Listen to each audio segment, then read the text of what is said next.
வணக்கம். இது சுயாதீன தொலைக்காட்சி சபையின் மாலை நேர பிரதான செய்திகள். முதலில் தலைப்புச் செய்திகள்.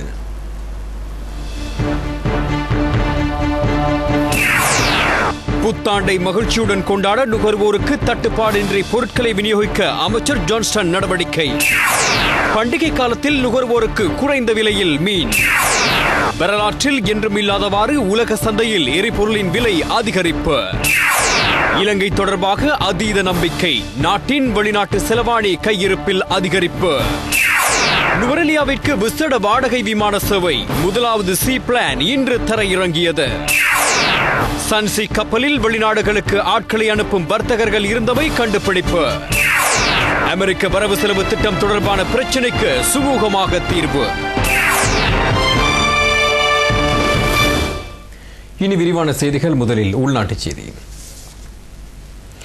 எதிர்கால சந்ததியினரின் உயரிய ரசனைக்காக பிரபல பாடல்கள் பாதுகாக்கப்பட வேண்டும் என பாடல் துறையின் பதிப்புரிமை வழங்கும் நிகழ்வில் ஜனாதிபதி தெரிவித்தார். பாடகர்கள், பாடல் இயக்குநர்கள் மற்றும் இசையமைப்பாளர்களுக்காக இலங்கை ஒலிபரப்பு கூட்டுத்தாபனத்தின் பதிப்புரிமை வழங்கும் நிகழ்வு அலரி மாளிகையில் இடம்பெற்றது. இலங்கை ஒலிபரப்பு கூட்டுத்தாபனம் கடந்த 2 மாதங்களாக ஒலிபரப்பிய பாடல்களுக்காக பதிப்புரிமை வழங்க நடவடிக்கைகள் எடுக்கப்பட்டன. பிரபல்ய பாடகர்களின் பாடல்கள் புதுப்பிக்கப்படுவதனால் ஆரம்ப பாடல்கள் தொடர்பான விளக்கத்தை எதிர்கால சந்ததியினருக்கு அனுபவிக்க முடியாமல் போகக்கூடிய வாய்ப்பு காணப்படுகிறது. இதனால் சகல பழைய பாடல்களும் பாதுகாக்கப்பட வேண்டும் என்றும் ஜனாதிபதி கூறினார். இவ்வாறான நிலைமைகள் திரைப்பட கைத்தொழில் துறைக்கும் பாதிப்புகளை ஏற்படுத்தும். அதேபோன்று திரைப்படங்களையும் பாதுகாக்க நடவடிக்கை எடுக்குமாறு ஜனாதிபதி சம்பந்தப்பட்ட அதிகாரிகளுக்கு பணிப்புரை வழங்கினார். ஒரு சில வானொலி அலைவரிசைகளில் ஒலிபரப்பாகும் நகைச்சுவை நிகழ்ச்சிகளில் பௌத்த கீதம் கூட திரிவுபடுத்தப்பட்டுள்ளதாக கலைஞர்கள் சுட்டிக்காட்டினர். பழைய பாடல்களுக்கு ஏற்படக்கூடிய அநீதிகள் தொடர்பில் கண்டறிய தகவல் ஊடகத்துறை அமைச்சில் தனியான பிரிவை ஸ்தாபிக்குமாறு ஜனாதிபதி அமைச்சிற்கு பணிப்புரை வழங்கினார். அமைச்சர் கேலி ரம்புக்வெல, தகவல் ஊடகத்துறை அமைச்சின் செயலாளர் WB கணேகல, கலைஞர்கள் உட்பட பலரும் இதில் கலந்து கொண்டனர்.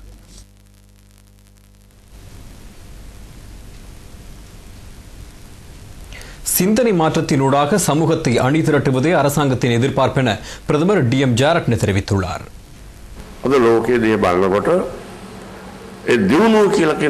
இன்று அபிவிருத்தி அடைந்த நாடுகள் என்று கூறப்படும் நாடுகளில் சிறார்கள் மீது துப்பாக்கி பிரயோகம் மேற்கொள்கின்றனர்.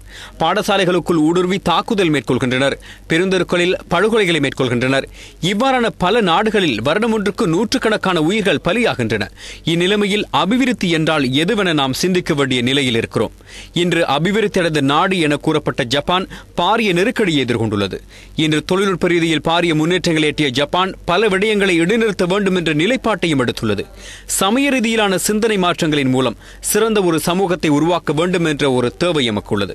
தமது சமய போதனைகளை பின்பற்றி செயற்படுவதன் மூலம் சிறந்த சமூகத்தை கட்டியெழுப்ப முடியும் என்பதே எமது நம்பிக்கை.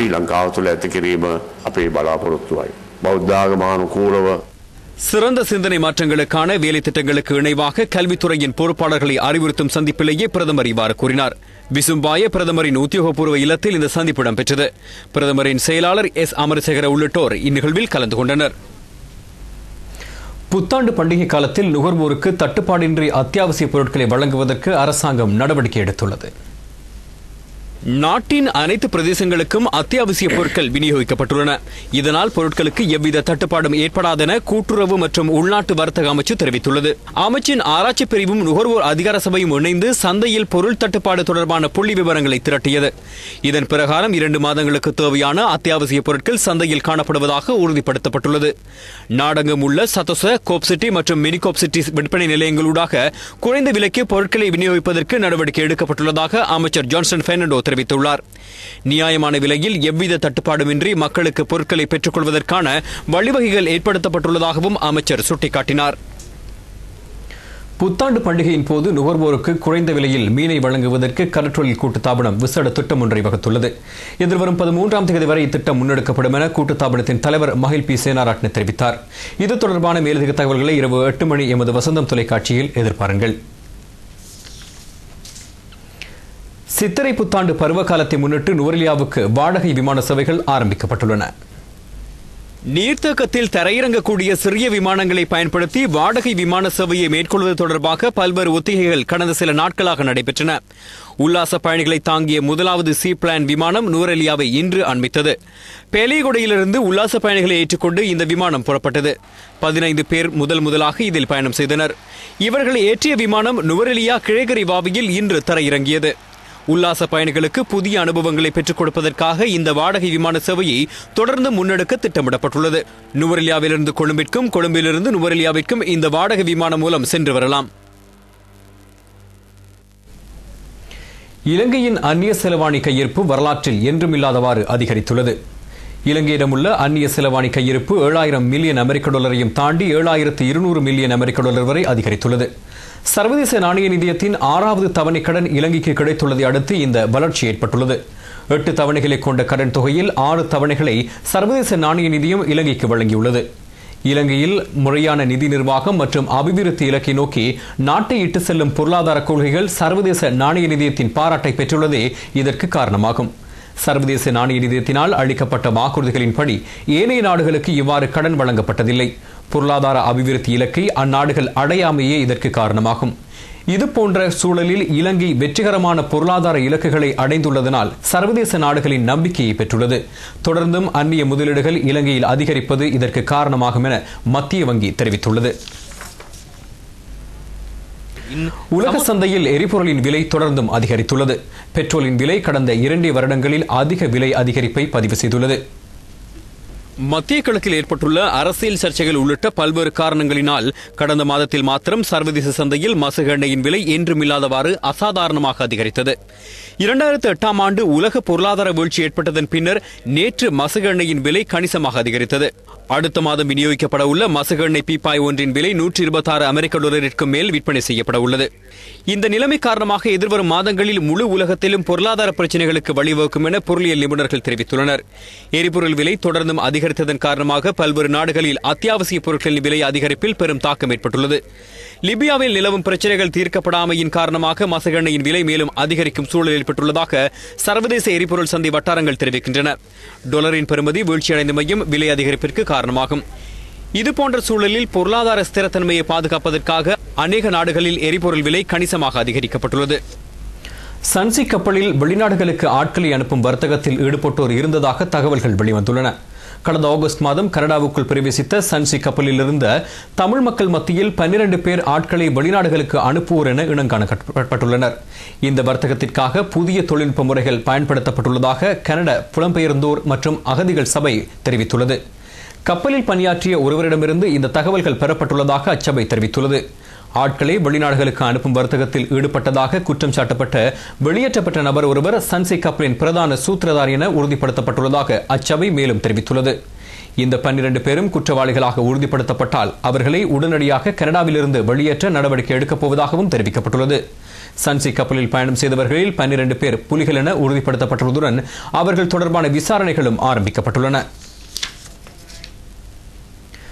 கொழும்பு நகரில் வசதி குறைந்த வீடுகளில் வசிக்கும் மக்களுக்கு சிறந்த எதிர்காலம் ஒன்று ஏற்படுத்திக் கொடுக்கப்பட உள்ளது. எந்த ஒரு அரசாங்கத்தினாலும் அவதானம் செலுத்தப்படாத இம்மக்களின் எதிர்காலத்திற்காக ஜனசேவன சுவசக்தி மனிதவள அபிவிருத்தி திட்டம் ஆரம்பிக்கப்பட்டுள்ளது.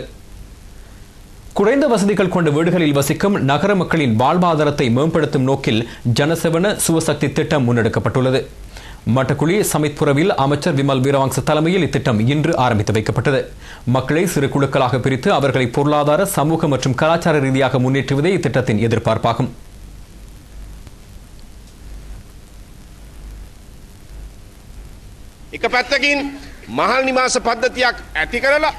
ஒருபுறம் மாடி வீடுகள் நிர்மாணிக்கப்படும், அதில் மக்களுக்கு நவீன வீடுகள் வழங்கப்படும். அதேவேளை உங்களுக்காக மேற்கொள்ள வேண்டிய சேவைகள் என்ன என்பது தொடர்பாக நாங்கள் கருத்தில் கொள்வோம். உங்களுக்கு சேமிப்பு, போதைப்பொருள் ஒழிப்பு ஆகிய நடவடிக்கைகள் உங்களுக்கு நன்மை ஏற்படுத்தும் திட்டங்கள் போன்றவற்றை முன்னெடுப்பதற்கென நடவடிக்கைகளையே நகர அபிவிருத்தி அதிகார சபை தற்போது ஆரம்பித்துள்ளது. நாங்கள் கொழும்பிலும் வெளி மாவட்டங்களிலும் உள்ள வீடமைப்பு திட்டங்களில் இதுபோன்ற நடவடிக்கைகளை முன்னெடுக்க உள்ளோம்.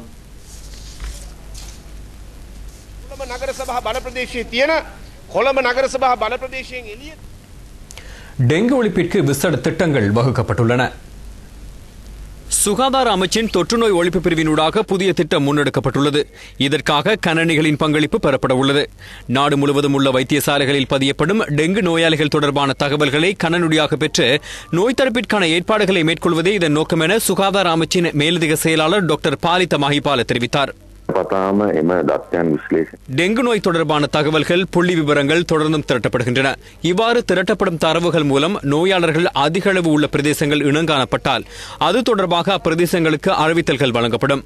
இதன் மூலம் அப்பகுதிகளில் டெங்கு நோயை ஒழிக்கும் நடவடிக்கைகள் காத்திரமாக முன்னெடுக்கப்படும். ஒவ்வொரு வருடமும் ஏப்ரல் மாதத்திலேயே அதிக அளவு டெங்கு நோயாளர்கள் இனங்காணப்படுகின்றனர். இதனையடுத்து டெங்கு நோய் ஒழிப்பு தொடர்பாக விசேட அவதானம் செலுத்தப்பட்டுள்ளது. இரவு நேரங்களில் மிதமான மழை, பகல் வேளைகளில் அதிக உஷ்ணம் டெங்கு நுளம்பு பெருக்கத்திற்கு மிகவும் சாதகமான சூழலாகும். இம்மாதத்தில் நுளம்பு பெருக்கத்தை கட்டுப்படுத்தாவிட்டால் வருடம் முழுவதும் டெங்கு நோயாளர்கள் உருவாகுவதுடன் மரணங்கள் பதிவு செய்வதை தவிர்க்க முடியாதென சுகாதார அமைச்சு தெரிவித்துள்ளது. கடந்த கால ஆட்சியாளர்களினால் தமிழ் மொழி பற்றிய கவனம் உள்வாங்கப்படாமையினால் நாட்டில் பல பிரச்சினைகளுக்கு அது காரணமாக அமைந்தது என அமைச்சர் டலஸ் அழகப்பெரும தெரிவித்துள்ளார். சாய்ந்தமருதில் நேற்று நடைபெற்ற கூட்டத்தில் கலந்து கொண்டு உரையாற்றும் போதே அமைச்சர் இவ்வாறு தெரிவித்தார். இதனை உணர்ந்த தற்போதைய அரசாங்கம் தமிழ் மொழியை அரச கருவ மொழியாக ஏற்றுக்கொண்டு அதனை கற்பதற்கான சகல வழிவகைகளும் பாடசாலை பாடத்திட்டத்தில் உள்ளடக்கப்பட்டுள்ளதாகவும் அமைச்சர் சுட்டிக்காட்டினார். மும்மொழி தேர்ச்சி நாட்டின் ஐக்கியத்திற்கு பிரதான உந்து சக்தியாகவும் அமைச்சர் தெரிவித்தார். தேசிய இளைஞர் சேவைகள் மன்றத்தினால் நிர்மாணிக்கப்பட்ட சாய்ந்தமருது இளைஞர் மத்திய நிலைய கிழக்கு மாகாண அலுவலகத்தையும் அமைச்சர் திறந்து வைத்தார். திகாமடுல்லை மாவட்ட பாராளுமன்ற உறுப்பினர் HMM ஹரிஸின் அழைப்பை ஏற்றே அமைச்சர் இந்த புதிய கட்டிடத்தை திறந்து வைத்தார். தேசிய இளைஞர் சேவைகள் மன்ற தலைவர் லலித் பியும் பெரேராவினால் இந்த கட்டிடம் திறந்து வைக்கப்பட்டது.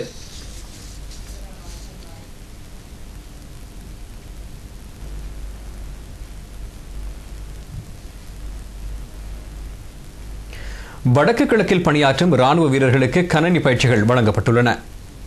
கொக்காவிலில் நிர்மாணிக்கப்பட்ட ராணுவ வீரர் தகவல் தொழில்நுட்ப பயிற்சி நிலையம் ராணுவ தளபதி மேஜர் ஜெனரல் ஜகத் ஜாஸ்வரிவினால் இன்று திறந்து வைக்கப்பட்டது. ஒரே நேரத்தில் 60 பேருக்கு இங்கு பயிற்சி பெறலாம். பயங்கரவாதிகளுக்கு எதிரான போராட்டத்தில் பங்களிப்பு செய்த வடக்கு கிழக்கு மாகாணத்தில் பணியாற்றும் ராணுவ வீரர்களுக்கு தகவல் தொழில்நுட்பம் தொடர்பான விசேட பயிற்சிகளை பெற்றுக் கொடுப்பதே இத்திட்டத்தின் நோக்கமாகும். கொக்காவிலில் நிர்மாணிக்கப்பட்டு வரும் தொலைத்தொடர்பு கோபுரத்தையும் ராணுவ தளபதி இன்று பார்வையிட்டார்.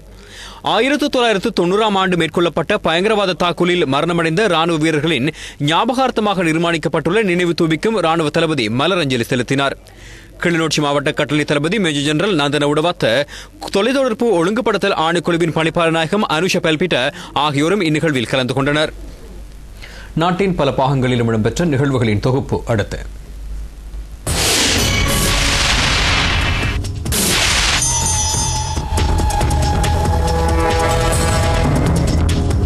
நிந்தவூர் பிரதேச சபை உறுப்பினர்கள் தமது கடமைகளை பொறுப்பேற்றனர். ஸ்ரீலங்கா முஸ்லிம் காங்கிரசின் செயலாளர் நாயகமும் பாராளுமன்ற உறுப்பினருமான MT ஹசன் அலி தலைமையில் இந்நிகழ்வு இடம்பெற்றது. பிரதேச சபை தவிசாளர் MAM தாகிர் உட்பட வெற்றி பெற்ற உறுப்பினர்களுக்கு வரவேற்பு அளிக்கப்பட்டது. யுத்தம் நிலவிய காலகட்டத்தில் கிழக்கு மாகாணத்தில் போலீஸ் திணைக்களம் ஊடாக மக்களுக்கு சிறந்த பணியாற்றிய போலீஸ் அதிகாரிகள் பாராட்டி கௌரவிக்கப்பட்டனர். மட்டக்களப்பு போலீஸ் அத்தியட்சகர் பெனட் குரையின் அனுசரணையில் பொதுநல அமைப்புகளினால் இந்த பாராட்டு நிகழ்வு ஏற்பாடு செய்யப்பட்டிருந்தது. இளைப்பாறு செல்லும் கிழக்கு மாகாண முன்னாள் சிரேஷ்ட பிரதி போலீஸ் மாதிபர் எடிசன் குணத்திலக்க இப்பிரதேச மக்களினால் பொன்னாடை போர்த்தி நினைவு பரிசு வழங்கி கௌரவிக்கப்பட்டார். பிரதி போலீஸ் மாதிபர் விஜய் குணவர்தன, மாவட்ட அரசாங்க அதிபர் சுந்தரம் அருமைநாயகம் உட்பட பலர் இதில் கலந்து கொண்டனர்.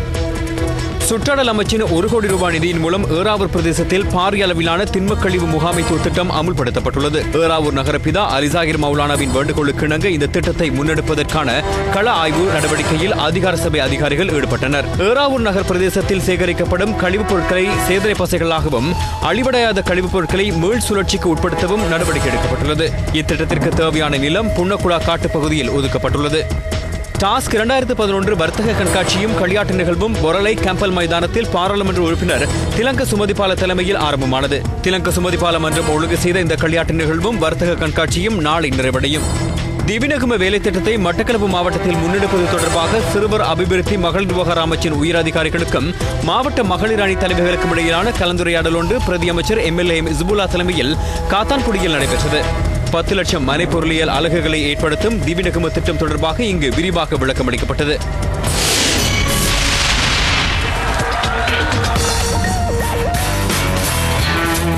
இந்தியன் பிரீமியர் லீக் தொடரில் இன்றும் 2 போட்டிகள் நடைபெற உள்ளன. 10 அணிகள் பங்கு கொள்ளும் இந்தியன் பிரீமியர் லீக் தொடரில் முதலாவது போட்டியில் நேற்று சென்னை சூப்பர் கிங்ஸ் வெற்றி பெற்றது. கொல்கத்தா நைட் ரைடர்ஸ் அணியை 2 ஓட்டங்களினால் சென்னை சூப்பர் கிங்ஸ் தோல்வியடைய செய்தது. முதலில் துடுப்படுத்தாடிய சென்னை சூப்பர் கிங்ஸ் அணி 4 விக்கெட்டுகளை இழந்து 153 ஓட்டங்களை பெற்றது. பதிலளித்த கொல்கத்தா நைட் ரைடர்ஸ் அணி 20 ஓவர்கள் நிறைவில் 7 விக்கெட்டுகளில் இருந்து 151 ஓட்டங்களை மாத்திரமே பெற்றது. கொல்கத்தா அணி சார்பாக ஜாக் ஹலிஸ் 54 ஓட்டங்களை பெற்றதுடன் 2 விக்கெட்டுகளையும் வீழ்த்தினார். சென்னை சூப்பர் கிங்ஸ் சார்பாக அனுருதா ஸ்ரீகாந்த் 64 ஓட்டங்களை பெற்றார். இதேவேளை டெக்கன் சார்ஜர்ஸ் மற்றும் ராஜஸ்தான் ராயல்ஸ் அணிகளுக்கு இடையிலான போட்டி தற்போது ஹைதராபாத்தில் நடைபெறுகிறது. இத்துடன் சுயாதீன தொலைக்காட்சி சேவையின் மாலை நேர பிரதான செய்திகள் நிறைவு பெறுகின்றன. எமது அடுத்த செய்திகள் இன்றிரவு 8 மணிக்கு வசந்தம் தொலைக்காட்சியில் ஒளிபரப்பாகும். வணக்கம்.